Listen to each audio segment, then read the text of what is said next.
We saw what happened last year. Caitlin Clark was targeted. Like, that's been a part of the game. The game has always been physical. I know what physical basketball looks like. How can you be a top 5 player if you have not won a title? What's up, WNBA Buzz fam? Today, we're diving into the shocking news that has the basketball world buzzing.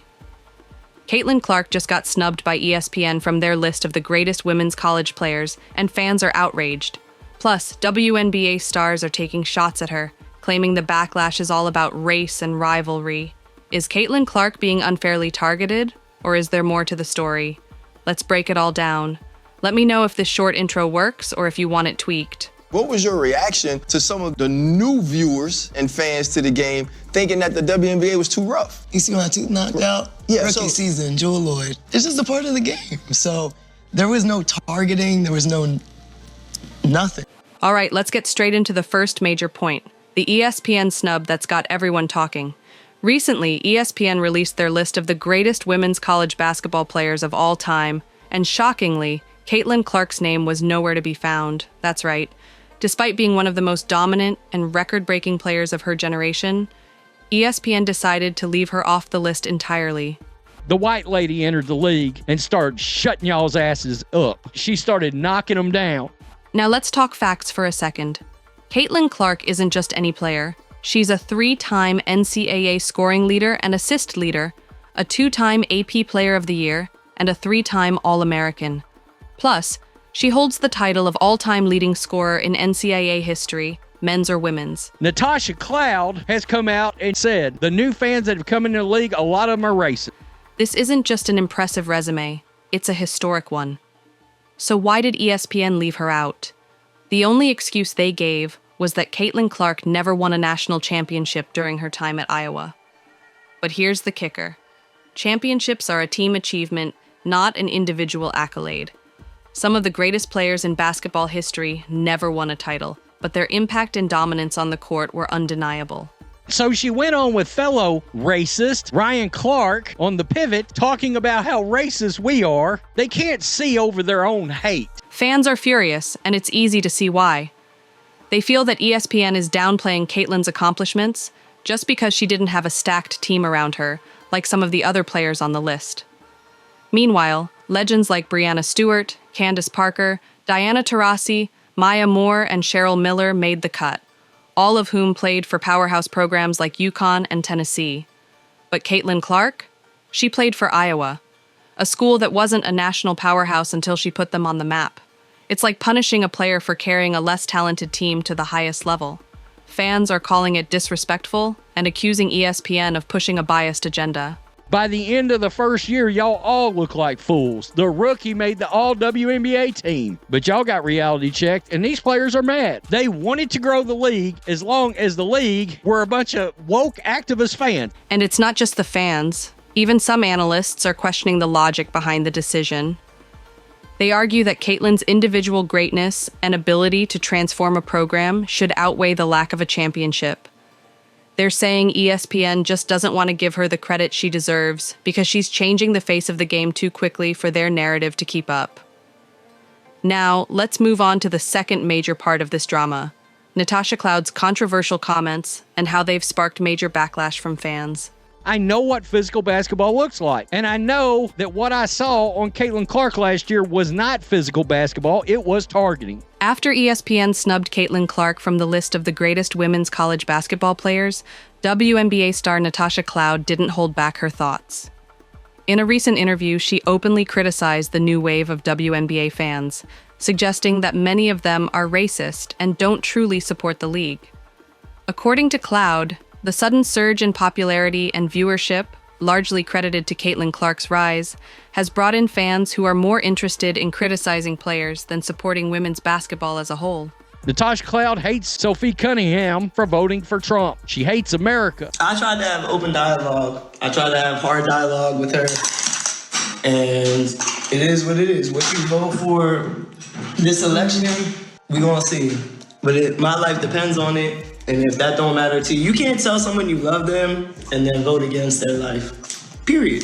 truth. Just because y'all are used to playing prison ball for decades doesn't mean it's ethical basketball. No one was watching, so no one cared. Now the world is watching the WNBA, and the new viewers are calling out unethical hoops. It's not racism. It's an unbearable product that needs to change. The players need to be better. The referees need to be better. But here's where it gets really heated. Cloud's comments didn't just call out fans. She also seemed to imply that the backlash against Caitlin Clark's physical treatment on the court was rooted in racial bias, rather than genuine concern for fair play. She argued that Caitlin wasn't being targeted any more than other star players, and that the physicality of the game was being blown out of proportion because Caitlin is white. Fans did not take kindly to these statements. Many took to social media, expressing their outrage and calling Cloud out for dismissing valid criticisms as mere racism.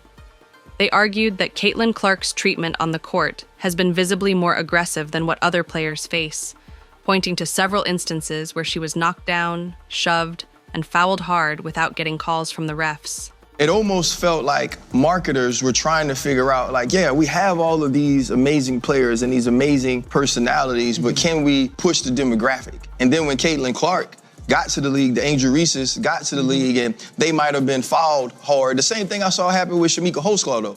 You see my tooth knocked out? Yeah, Rookie season, Joel Lloyd. My tooth knocked out. I still didn't get it. So how do you? It's cool. T-Cloud, how do you feel about the fact that all of a sudden it was, oh, it's too physical. Oh, they're going at them because they're stars. What was your reaction to some of the new viewers and fans to the game thinking that the WNBA was too rough?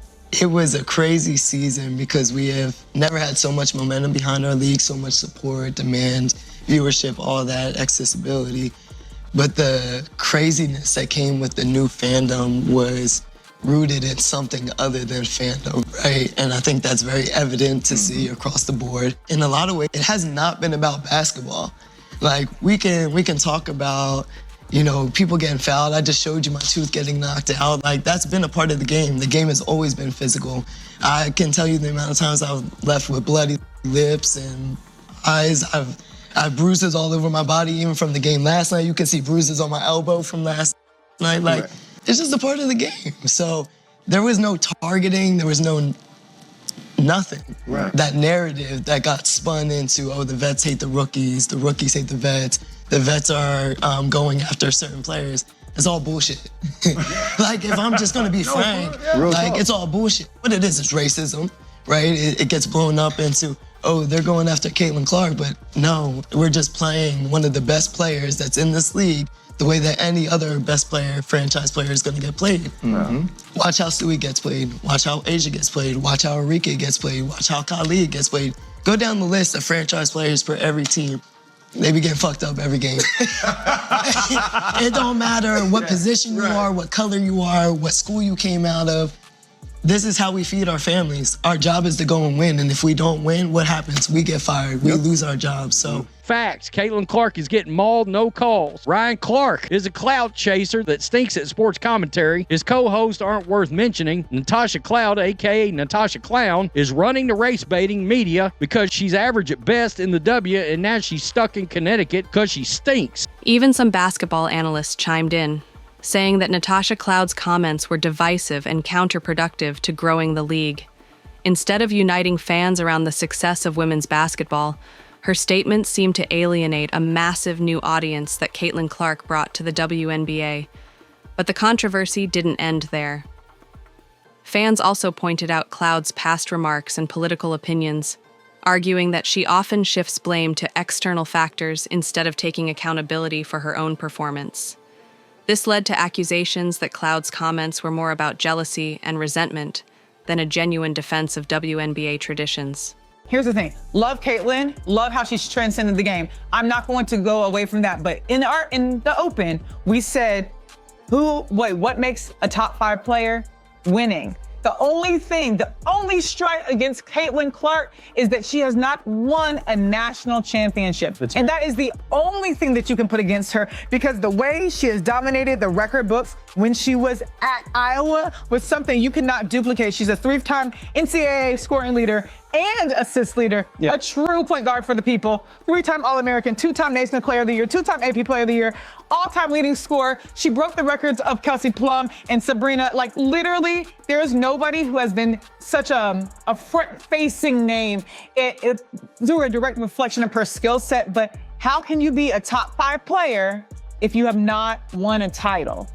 It's a great point, which is why I agree with you. The entire situation has left the WNBA community divided, with some supporting Cloud's stance on preserving the physical nature of the game, while others accuse her of gatekeeping the league and pushing away new fans. Now let's dive into the third part of this controversy, the double standards in how Caitlin Clark is treated compared to other WNBA stars. From the moment Caitlin Clark stepped into the league, it's felt like she had a target on her back. Whether it's on the court or off it, she's faced criticism, harsh fouls, and what many fans are calling blatant targeting by both players and the media. The problem? Double standards in how physicality and fouls are called depending on the player. The association, they gave us a gym that I paid for. Not entirely, but they took money out of my check and I paid for it. You better get the fucking full usage of that. Man, I got hot tub, cold tub, weight room, full court basketball room. I walk in today, I'm on one side working out, Caitlin Clark on the other side. Really? I look at myself, there you go, 2 fucking legends, Patty. Did you say what's up? You know I say what's up, but I'm not the type to say what's up to interrupt your workout because I don't like people to interrupt mine. She can shoot the shit out of it. And the WNBA assist leader this past year. She can shoot the shit out the ball. She's a great shooter. And she's one of those workout people, you know, got to think, anytime I hit the court, I got to hit that bike. I'm older now, so I got to get on that bike and stroll for a couple 5, 6, 7 minutes. So while I'm strolling through the park, I'm looking at her shoot it. And she's one of those shooters where, if you know, as a gym rat, you guys know, like, damn, bro, why you throw that pass bad? Give me the ball in my chest. I'm like, oh, she's a gangster also. She's lighting people up. Throw me the ball the way I want it. What drill was it? What drill was she running? I don't know. She was doing a 2 in a row corner wing. And if you miss, you have to go back to the next spot. And if you missed again, you have to go back to the starting spot. She had a nice drill. I literally still in it. That's nice. And she was shooting the shit out of it. Of course she was. Right. So she was shooting the shit out of it. And she's the face of the league. Agreed. She's the face of the league. Agreed. Let's start with what's happening on the court. Caitlin Clark has been knocked down, elbowed, and even shoved without getting calls from the refs. One of the most infamous moments was when Kennedy Carter body-checked her in the middle of the court, and guess what? No immediate whistle, no flagrant foul, no ejection, just play on. But when Caitlin herself commits a simple foul, even if it's way less severe, the refs are quick to review it for a flagrant. Fans have been pointing out this inconsistency all season long, saying that Clark isn't being protected like other star players. For example, when Aja Wilson or Angel Reese gets fouled hard, there's immediate outrage from the media and calls for better officiating. But when Caitlin gets hammered to the floor, it's just called physical basketball. The contrast is undeniable, and it's leading many to question whether there's an agenda against her. It doesn't just stop on the court. The media's treatment of Caitlin Clark has been just as inconsistent. When other WNBA stars face criticism, it's often labeled as unfair or disrespectful. But when Caitlin's fans voice their concerns about how she's being treated, they're immediately labeled as racists or told they don't understand the game. In fact, even some WNBA veterans and analysts have acknowledged that the way Caitlin is officiated seems unfair and inconsistent. Yet when someone brings it up, it's dismissed as whining or playing the victim. This leaves fans feeling like their voices aren't being heard and that there's a concerted effort to downplay Caitlin's struggles. Many believe that the real reason behind the targeting has nothing to do with Caitlin's game and everything to do with how she's changing the league. Caitlin Clark didn't come into the WNBA just to fit in. She came to dominate, and that's exactly what she's been doing. She's breaking records, drawing massive audiences, and becoming the face of women's basketball almost overnight. For some players who've been in the league for years without seeing that level of attention, it's frustrating.